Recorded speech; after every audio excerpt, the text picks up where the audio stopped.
Secondary infertility అంటే ఏంటి? మరి సెకండరీ ఇన్ఫర్టిలిటీకి కాజెస్ ఏముంటాయి అనేది చూద్దాం.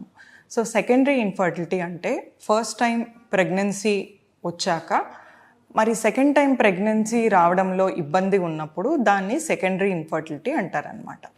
సో సెకండరీ ఇన్ఫర్టిలిటీకి మరి ఏం కారణాలు ఉండొచ్చు అని మనం చూసుకున్నట్టయితే యూజువల్గా మనము ఫస్ట్ ప్రెగ్నెన్సీ ప్లాన్ చేసేటప్పుడు age and second pregnancy plan చేసేటప్పుడు ఏజ్ అనేది డిఫరెంట్గా ఉండడం, ఏజ్ పెరగడం వల్ల దాని రిలేటెడ్ ఆడవాళ్ళలో egg numbers and egg quality తగ్గడం అనేది ఒక రీజన్ అవ్వచ్చు అనమాట. దీంతోపాటు ప్రైమరీ ఇన్ఫర్టిలిటీకి ఏవేవైతే రీజన్స్ ఉంటాయో అంటే కొన్నిసార్లు 7 పారామీటర్స్ కూడా మగవాళ్ళలో ఫస్ట్ ప్రెగ్నెన్సీ ప్లాన్ చేసినప్పుడు ఒకలాగా ఉండొచ్చు, సెకండ్ ప్రెగ్నెన్సీ ప్లాన్ చేసినప్పటికీ అవి చేంజ్ అవ్వడానికి స్కోప్ ఉంటుంది. అండ్ మెయిన్గా మనం ఆడవాళ్ళలో చూసుకోవాల్సింది ఫాలోపియన్ ట్యూబ్స్.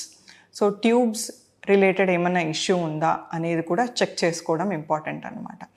సో మనము ఫస్ట్ ప్రెగ్నెన్సీ ప్లాన్ చేసేటప్పుడు ఏవేవైతే టెస్ట్ చూసుకుంటామో మనం అవన్నీ సెకండ్ ప్రెగ్నెన్సీ ప్లాన్ చేసే ముందు ఒకసారి చూసుకొని ప్రొసీడ్ అవ్వడం వల్ల సెకండ్ ప్రెగ్నెన్సీ రావడంలో ఇబ్బంది ఎందుకు ఉంది, దీనికి ఏమన్నా రీజన్స్ ఐడెంటిఫై అవుతున్నాయా అనేది తెలుసుకోవడానికి స్కోప్ ఉంటుంది.